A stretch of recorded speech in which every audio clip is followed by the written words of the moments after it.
Boom, hey internet.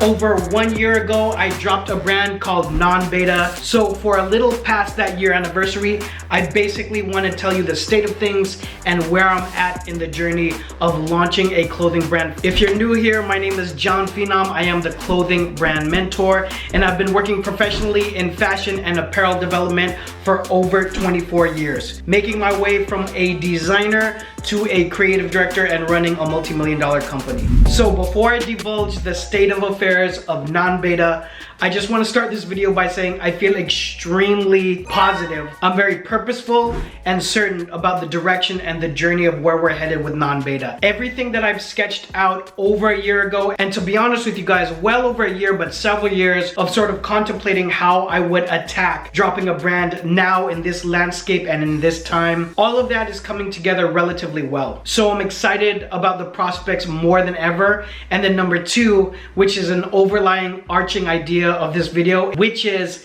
things take a lot longer than you might initially plan. So to recap, if you're new or never heard of it, Nonbeta is a brand that I launched over a year ago. I've had the name in sort of my file of brand new clothing brand names for over 5 years, and finally decided to execute on that idea. Nonbeta stands for this is not a test, so it's not a beta version. Also, alpha and beta, not second place. So if you think of it from an active or sportswear or athletic standpoint, that is a second meaning of the name. Now, a few reasons to launch Nonbeta. Number one, I wanted to show you guys on this channel the journey of me launching the actual brand. And number two, besides a clothing company, I eventually want half of the company to be a solutions company for merch services. So providing merchandise and apparel for influencers, athletes, anyone of note. Now, you guys responded a lot to this video here where I talk about being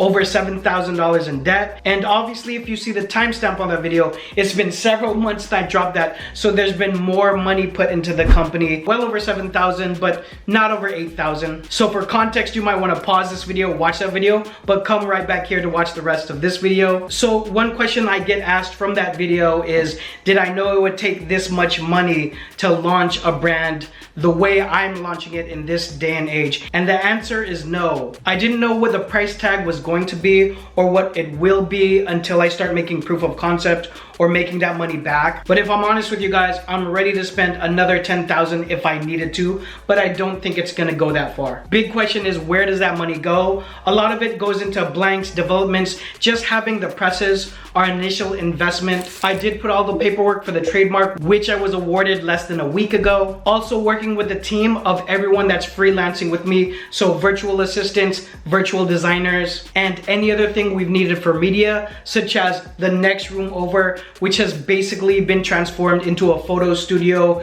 with 2 different seamlesses so I can shoot product. So having said that, I want to divide this into 2 big sections. The 2 things I've learned is I have to set up production. That's what I've been doing pretty much the very first year.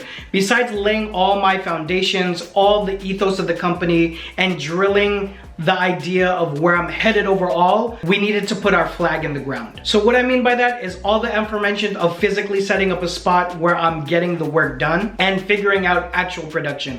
So since I'm launching the company using 2 heat presses and using super color transfers, I've hired 3 different employees to come in and teach them how to operate the press so that that production can occur while I'm making other decisions for the company or running the company. Also in that process of production is learning the transfers themselves. So either transfers or DTF, direct to film, are the 2 ways I would approach the artwork on the t-shirts or fleece, like hoodies or crew sweatshirts. But there's been a slight learning curve on learning the ins and outs, what fonts I should use, the thickness of strokes, and things that need to outline the artwork. But finally, I'm in a place where I think production is relatively solid, so that when we get an order, I can have one of the 2 employees make that production and ship it and bag it and send it out. The other part of that I want to touch on is organizing that. I'm a freak when it comes to being very meticulous about organizing the way you process the work. So creating standards, creating style numbers,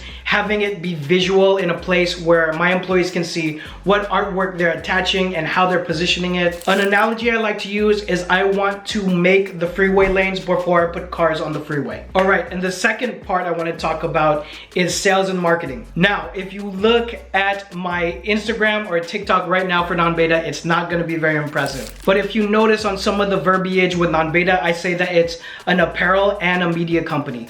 And that comes from my belief of saying, if you launch any company, not just a clothing company, you're basically a media company because you have to surround your product with all kinds of media like TikToks, Reels, Instagrams. It's the main way to reach out to your customer, as you guys know. And with something with fashion where you're selling an ethos, you're trying to find other people who believe in the ideals that the company is rooted in, the media and the storytelling need to be on point. Obviously, as a YouTuber, I understand this. So jumping into the mindset of creating campaigns and strategies for 12 months or looking at a year or 2 years, and the type of content we need to fill inside each of those weeks of each month can be very daunting. So just now after a year, have I been able to kind of parse out the different concepts and how we're gonna attack that media with my full-time YouTube editor who's been with me for over 4 years at this point, and balancing that with shoots. So finding models, finding different looks, or sometimes just placing product in different locations, also scouting different locations, which I'm lucky there's a lot of here in Los Angeles, California, and then finding people and continuing to find people who can help me with those shoots or help me create those looks. So some of it is media production like photography and video, and the other half of it is editing and maybe After Effects and more in the camp with my editor. And I'm clumping that together with sales because that marketing campaign is also going to be a basis of how people are introduced with us. I'm probably gonna boost ads and have some paid content as well, which is gonna be a main source of how I find my actual customer base for Nonbeta. Another thing I want to talk about is the collabs, which was a huge draw for me and still is. I thought last year I'd do way more than I did. Officially, we did like 3 of them. And so as we're exiting January, I have already like 6 on the board that are confirmed that we're gonna have throughout the year. Eventually, I like to have it where there's at least 12 collabs, 1 for every month. But for now, I wanna say I'm super excited with all the people who we're going to do collabs with. It's truly gonna be an epic 2024. One more thing I wanna note for all you would-be brand owners, or if you have a brand now, you're understanding a lot of trials and tribulations and the stresses that you go through. So besides consulting with people on how to get their brand to the next level where it might make millions, me actually going through it as well, I understand even more, specifically in this climate. So all the things you think about dropping a brand that are super exciting, I'm probably gonna just be able to delve into this year. But I also know that all the hard work in creating the foundation is gonna pay off in efficiency in the long run